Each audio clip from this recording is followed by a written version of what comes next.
तो आज लेकर के आया हूं दोस्तों यूज वर्ब। इस वीडियो में जानेंगे यूज वर्ब का हिंदी मीनिंग, यूज वर्ब का पांचों फॉर्म और यूज वर्ब से कौन कौन सा वर्ड मीनिंग मिलकर के बना है, और जानेंगे यूज वर्ब का किस तरीके से सेंटेंस में यूज किया जाता है। तो चलिए स्टार्ट करते हैं इस वीडियो की। To use. To use to use का हिंदी मीनिंग होता है उपयोग करना, काम में लाना, उपयोग में लाना, प्रयोग करना, प्रयोग द्वारा समाप्त करना। यानी किसी चीज़ को आप प्रयोग में लाते हैं और प्रयोग में ला करके उसे समाप्त कर देते हैं, तो यूज वर्ब का यूज किया जाता है। उपभोग करना, उपभोग करना यानी किसी चीज़ को खपत करना, किसी चीज़ को उपयोग में लाना। व्यवहार करना, अभ्यास होना, इस्तेमाल करना। तो यूज वर्ब का यही हिंदी मीनिंग होता है दोस्तों। अब आगे बढ़ते हैं और जानते हैं कि यूज वर्ब का 5 फॉर्म क्या होता है। अगर आपको पांचों फॉर्म आएगा दोस्तों, तो जब आपको हम यूज टू पढ़ाएंगे तो वहाँ पे आप लोगों को आसानी से यूज टू समझ में आ जाएगा। तो चलिए आप लोग देखिए कि पांचों फॉर्म क्या होता है यूज वर्ब का। V1 use, V2 used, V3 used, V4 using और V5 यूजेज।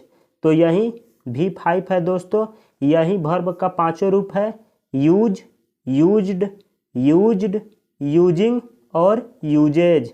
तो बतला दे दोस्तों कि V1 और V5 का प्रयोग प्रेजेंट इंडेफिनिट टेंस में किया जाता है, V2 का प्रयोग पास्ट इंडेफिनिट टेंस में किया जाता है, V3 का यूज परफेक्ट टेंस हो या फिर पैसिव वॉइस हो या फिर पास्ट पार्टिसिपल के रूप में किया जाता है, और V4 का यूज कंटिन्यूअस टेंस में किया जाता है, जिरंड के रूप में किया जाता है, और कंटिन्यूअस टेंस के साथ ही साथ प्रेजेंट पार्टिसिपल के रूप में भी V4 का यूज किया जाता है, जो कि यहाँ पे हम लिखे हैं दोस्तों। V1 का use present indefinite tense, V5 का यूज प्रेजेंट इंडेफिनिट टेंस, और V2 का use past indefinite tense, V3 का use perfect tense, passive voice या फिर पास्ट पार्टिसिपल के रूप में किया जाता है, V4 का यूज प्रेजेंट पार्टिसिपल, जिरंड या फिर कंटिन्यूअस टेंस में किया जाता है। तो अब आगे बढ़ते हैं दोस्तों और देखते हैं कि यूज वर्ब से कौन कौन सा वर्ड मीनिंग मिलकर के बना है। तो यह है दोस्तों यूज वर्ड से मिलकर के बनने वाला वर्ड यूज। Use, uses. जब यूज वर्ब का प्रयोग नाउन के रूप में किया जाए, सिंगुलर नाउन और प्लूरल नाउन, जब यूज वर्ब का प्रयोग नाउन के रूप में किया जाए तो उसका हिंदी मीनिंग होता है उपयोग, इस्तेमाल, प्रयोग, उपभोग, भोग, आचरण या प्रथा। तो यही होता है यूज वर्ब का यूज जब किया जाएगा नाउन के रूप में दोस्तों। तब आगे किए हैं जो कि दिखलाएंगे अभी। अगला वर्ड है दोस्तों यूजर, यूजर्स। तो यूजर उसे बोला जाता है दोस्तों जो किसी चीज़ का यूज करता है यानी उपयोग करता है। जैसे मैं इस पेन का उपयोग कर रहा हूँ तो मुझे बोला जाएगा इस पेन का यूजर। तो एक उपयोग करने वाले होंगे तो उनको बोला जाएगा सिंगुलर नाउन, इंग्लिश में बोला जाएगा यूजर। एक से अधिक उपयोग करने वालों की संख्या होगी तो उनको बोला जाएगा इंग्लिश में यूजर्स, जिसका हिंदी मीनिंग होता है दोस्तों उपयोगकर्ता, उपभोक्ता, प्रयोग करने वाला, व्यवहार करने वाला या फिर उपयोग करने वाला। तो यह है यूजर। अगला वर्ड है दोस्तों यूजिंग। जब यूज वर्ब का V4 का यूज नाउन के रूप में किया जाए दोस्तों तो उसका हिंदी मीनिंग होता है व्यवहार या दस्तूर। अगला वर्ड है दोस्तों यूजेबल। ये भी है दोस्तों यूजेबल। इसमें यहाँ पे ई है और यहाँ पे एस के बाद ई नहीं है दोस्तों, तो बतला दे कि जिस शब्द के लास्ट में एबल वर्ड लगा होता है वो एडजेक्टिव होता है दोस्तों। तो ये एडजेक्टिव है और दोनों का हिंदी मीनिंग सेम ही होता है, प्रयोग करने योग्य, उपयोगी, सहायक, उपयोग्य। तो यूजेबल का हिंदी मीनिंग होता है दोस्तों जिसका उपयोग किया जाए या फिर जो उपयोग के लायक हो। यानी यह पेन दोस्तों अभी चल रहा है तो हम बोल सकते हैं कि दिस पेन इज यूजेबल, यानी यह पेन उपयोग करने के लायक है। यह पेन अगर नहीं चलती दोस्तों तो हम इसी को बोलते हैं कि this pen is not usable या फिर this pen is not usable. दोनों सेंटेंस करेक्ट है दोस्तों। देखते हैं अगला वर्ड क्या है। अगला वर्ड है यूजेबलनेस। यूजेबलनेस जो कि नाउन है और जिसका हिंदी मीनिंग होता है उपयोगिता। अगला वर्ड है दोस्तों यूजेबलनेस। इसमें एस के बाद ई है और इस वाले वर्ड में एस के बाद ई नहीं है, तो इसी को भी पढ़ा जाएगा यूजेबलनेस। ये भी नाउन है और इसका भी हिंदी मीनिंग होता है उपयोगिता। अगला वर्ड है दोस्तों यूजेबिलिटी। यूजेबिलिटी जो कि नाउन है और इसका हिंदी मीनिंग होता है प्रयोज्य। तो उपयोग करने की क्षमता को ही बोला जाता है दोस्तों प्रयोज्य। यूजफुल, तो यूजफुल एडजेक्टिव है दोस्तों, ऐसा वर्ड जिसके लास्ट में फुल आता है, फुल वर्ड, तो उसको एडजेक्टिव बोला जाता है। तो यह है दोस्तों वर्ड मीनिंग यूजफुल। यूजफुल जिसका हिंदी मीनिंग होता है उपयोगी, सहायक, सार्थक, प्रयोग करने योग्य। यानी ऐसी चीज़ें दोस्तों जो कि उपयोग के लायक हो, जिसको उपयोग करना जरूरी हो, तो उसको बोला जाता है यूजफुल। यानी उपयोगी कोई चीज़ हो दोस्तों तो उसको आप बोलेंगे यूजफुल। जैसे यह पेन मेरे लिए बहुत उपयोगी है, तो इसको इंग्लिश में बोलेंगे this pen is very useful for me. अगला वर्ड है दोस्तों यूजफुली। यूजफुली जो कि एडवर्ब है दोस्तों और जिसका हिंदी मीनिंग होता है उपयोगी रूप से। अगला वर्ड है यूजफुलनेस। यूजफुलनेस जो कि नाउन है जिसका हिंदी मीनिंग होता है उपयोगिता, उपयोग क्षमता, सार्थकता। यानी यूज करने की क्षमता को इंग्लिश में बोला जाता है दोस्तों यूजफुलनेस जो कि नाउन है। अगला वर्ड है दोस्तों यूजलेस। यूजलेस तो बतला दे जानकारी के लिए दोस्तों कि ऐसा वर्ड जिसके लास्ट में लेस शब्द जुटा हो तो वह शब्द जो होता है एडजेक्टिव का काम करता है। जैसे यह है यूजलेस, तो ये एडजेक्टिव है दोस्तों। जिस वर्ड के लास्ट में लेस लग जाता है वह अपोजिट मीनिंग देने लगता है। जैसे हम बोले दोस्तों होमलेस, तो होमलेस का मीनिंग होगा बिना घर का। उसी तरीके से यूजलेस यानी बिना उपयोग का, यानी बेकार। जैसे बोले कि यह कलम यूजलेस है, यानी यह कलम बेकार है। तो यूजलेस का हिंदी मीनिंग होता है दोस्तों बेकार, व्यर्थ, निकम्मा, निष्फल, अनुपयोगी, निरर्थक, निरुपयोगी। अगला शब्द है दोस्तों यूजलेसली। यूजलेसली जो कि एडवर्ब है जिसका हिंदी मीनिंग होता है अनुपयोगी रूप से, बेकार रूप से या व्यर्थ रूप से। अगला वर्ड है दोस्तों यूजलेसनेस। यूजलेसनेस जो कि नाउन है और जिसका हिंदी मीनिंग होता है दोस्तों अनुपयोगिता। यूज्ड, तो यूज्ड का हिंदी मीनिंग होता है प्रयुक्त, मामूली, उपयोग किया हुआ। यानी किसी चीज़ का उपयोग कर दिया गया होगा तो उसको बोला जाएगा यूज्ड।